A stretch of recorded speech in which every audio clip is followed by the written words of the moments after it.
Nah, yang juga sama terlihat, ini juga terlihat di Terminal Induk Kota Bekasi yang sudah mulai dipadati oleh para pemudik pemirsa, di mana mereka ini mengaku memang mudik lebih awal dikarenakan anak-anak mereka ini sudah mendapatkan jatah libur sekolah baik. Tapi juga perlu diperhatikan, tarifnya juga sudah disesuaikan oleh PO Bus karena harganya sudah sedikit lebih naik pemirsa.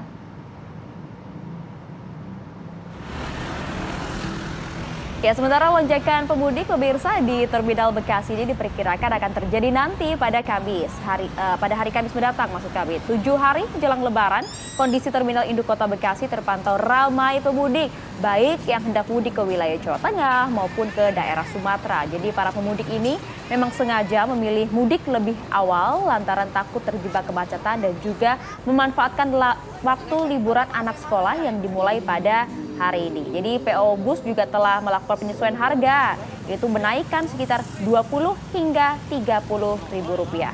Petugas gabungan juga telah menyiapkan pos pelayanan di Terminal Bekasi yang dapat dimanfaatkan penumpang saat terjadi kepadatan pemudik di Terminal Induk Kota Bekasi. Oke, untuk membahas mengenai soal harga tiket mudik ini ya, kita akan berbincang dengan narasumber, ada Adita Irawati, jubir Kementerian Perhubungan Republik Indonesia, dan juga ada rekan kami, ada Kurnia Dwi Hapsari yang saat ini berada di Terminal Induk Bekasi. Sebelum ke Mbak Adita nih ngobrol soal tiket, Kita mahal tahan dulu banget ya, Mbak. gitu. Kita ke Nia dulu ya untuk memantau bagaimana kondisi di Terminal Induk Bekasi. Apakah sudah mulai meningkat secara signifikan para pemudik yang berangkat dari sana, Nia? Iya, selamat pagi Bayu dan Maria dan juga pemirsa. Pada pagi hari ini saya berada di Terminal Induk Kota Bekasi, Jalan Insinyur Haji Juanda, di mana pada hari Senin ini terlihat lonjakan penumpang yang hendak menuju wilayah Jawa Tengah. Ini saat ini saya berada di agen bus Sinar Jaya, di mana ini bisa saya gambarkan bahwa baru saja terdapat keberangkatan menuju wilayah Jawa Tengah, yaitu ke wilayah Bumi Ayu.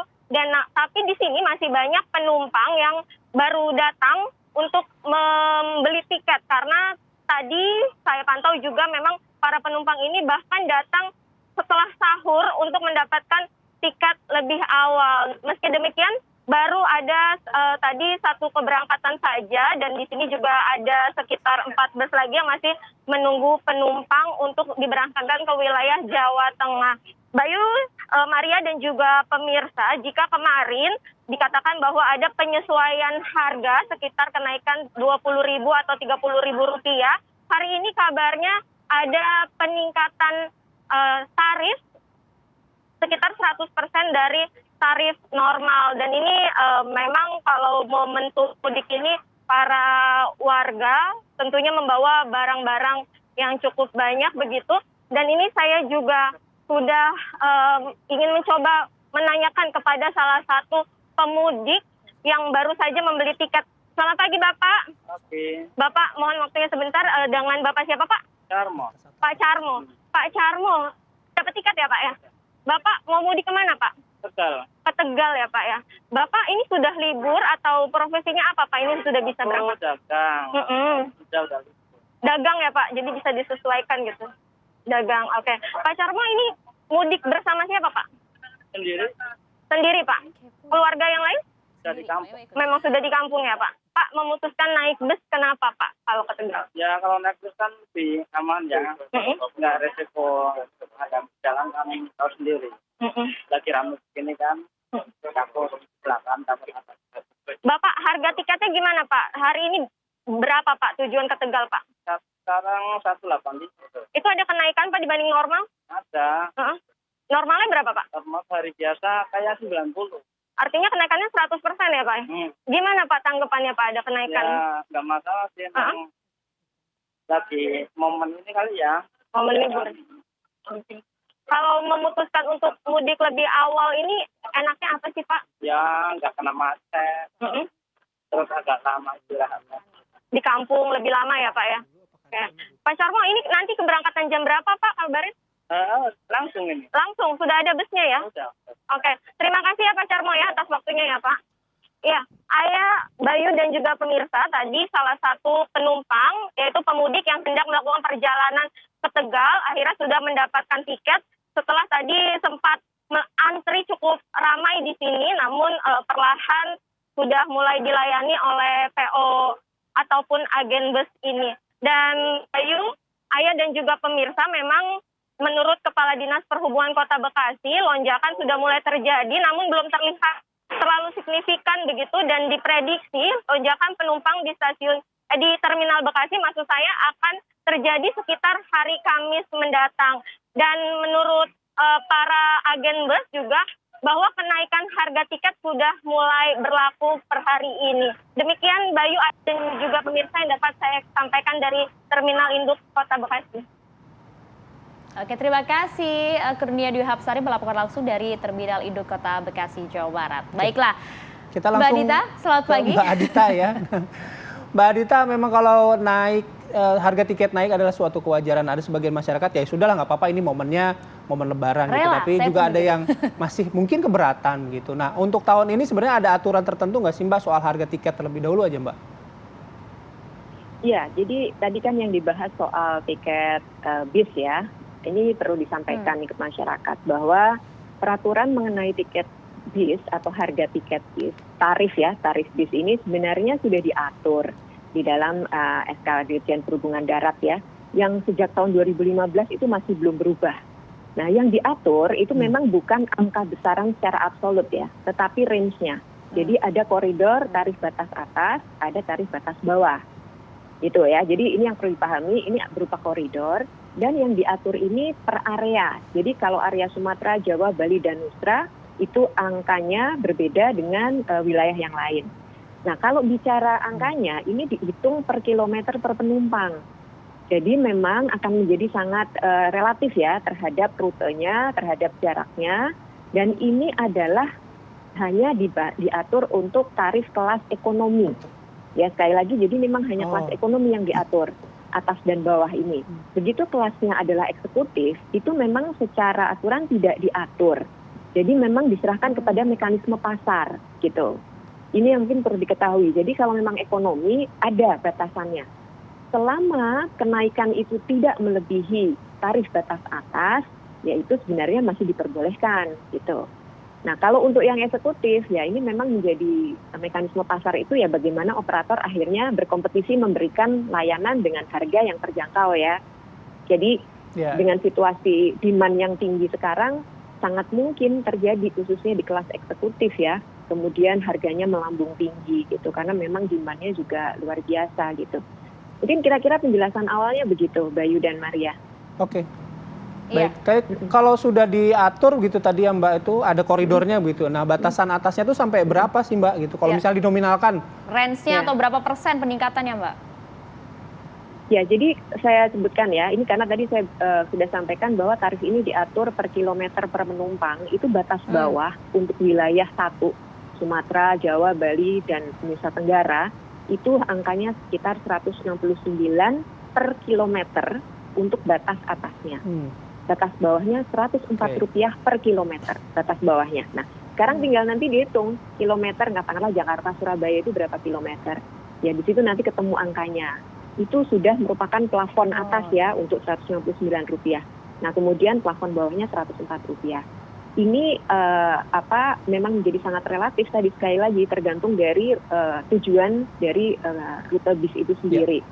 Nah, mungkin ini yang akan menjadi perhatian kami sih di regulator untuk juga mengawasi ya, apakah yang sekarang operator sudah terapkan itu masih sesuai di dalam koridor tarif batas atas dan batas bawahnya. Oke, baik. Ya. Nah, mengenai pengawasan ini Mbak, di lapangan seperti apa? Karena kan kita lihat puncak arus mudiknya sekitar tanggal 28, tapi ternyata banyak juga masyarakat kita yang sudah memilih mudik lebih awal. Ya, yang pertama kalau mudik lebih awal ini memang anjuran pemerintah ya. Kita tahu puncaknya kan 28, 29, 30, khususnya kendaraan yang digunakan untuk transportasi darat ini memang dianjurkan untuk bisa lebih cepat gitu, supaya bisa mengurai kemacetan. Termasuk juga transportasi umum yang lain ya, supaya penumpukannya tidak terlalu tinggi. Nah, kembali lagi kalau soal pengawasan ya, tentu ini memang semua aparat harus diturunkan. Jadi kami Kementerian Perhubungan itu di setiap daerah itu ada yang namanya Balai Transportasi Daerah ya, Balai Transportasi Darat. Jadi Balai Pengelola Transportasi Darat ini yang juga akan melakukan pengawasan kepada terminal-terminal atau bis yang melakukan perjalanan dari terminal yang ada di tipe A. Nah, tipe A ini terminal besar yang ada biasanya di kota provinsi, ya ibu kota provinsi, yang memang bis ini banyak berangkat dari pool ini. Nah, pengawasan tentu akan lebih mudah dilakukan kalau kemudian bis berangkat dari pool, kemudian juga operator itu rajin memberikan reportnya. Petugas juga turun ke lapangan untuk melakukan pencocokan ya antara laporan dengan kondisi real di lapangan. Ya, ini tentu juga. Oke, jadi pengawasannya nyata di situ ya Mbak Adita ya? Nyata Mbak, kita turun lapangan. Kita tahan dulu di situ Mbak, menarik untuk kita gali. Oh, iya. Nanti usai jeda kita akan lanjutkan kembali berbincang bersama dengan Mbak Adita. Usai jeda pemirsa, saat lagi. Iya, kita lanjutkan kembali. Mbak Adita, ini kalau saya sebagai pemudik begitu ya, tadi sudah diinformasikan ada tarif batas atas, tarif batas arah, tarif batas bawah per kilometernya gitu. Terus kalau saya mau berangkat misalnya, saya hitung-hitungan nih, oke ternyata harganya sekian, tapi pada saat beli tiket, loh kok lebih mahal. Nah sebagai pemudik ini saya harus lapornya kemana ya Mbak Adita? Ya, sebaiknya sih memang kepada petugas tempat ya. Jadi memang ada petugas, biasanya ada petugas Dishub, ada petugas dari Balai Transportasi Daerah juga yang biasanya memang mereka menggunakan seragam melakukan pengawasan. Tetapi kami juga punya call center ya, 151. Itu untuk mengajukan keluhan-keluhan. Atau lewat media sosial dari Kementerian Perhubungan juga bisa, Mbak.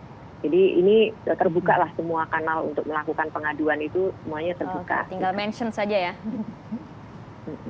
Ya. Betul. Jadi silahkan aja masyarakat ini juga kebetulan kan sedang mudik, jadi demand tinggi biasanya memang ya terjadi ya kenaikan-kenaikan yang meskipun masih di bawah tarif batas atas, tetapi mungkin secara psikologis dirasakan jadi meningkat berkali lipat gitu ya. Karena memang biasanya kan harganya bisa jadi malah justru mendekati tarif batas bawah karena kompetisi juga gitu. Nah ini yang mungkin juga kalau memang masyarakat mendapati hal-hal yang ternyata di luar dari ketentuan, silakan dilaporkan. Oke, sudah ada kanalnya banyak tadi kata Mbak Adita. Kalau misalnya sudah di terminal ya cari aja petugas yang menggunakan pakaian dinas perhubungan atau siapapun yang berwenang di sana, laporkan aja.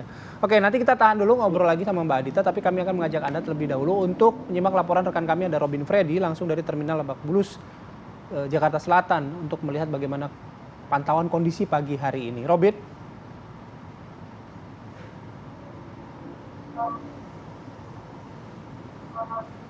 Bayu, dapat kami laporkan bahwa sepekan menjelang Hari Raya Idul Fitri atau -7 mudik lebaran, terminal Lebak Bulus saat ini terpantau sudah mulai dipadati oleh para penumpang, baik dari tujuan ke Jawa maupun Sumatera.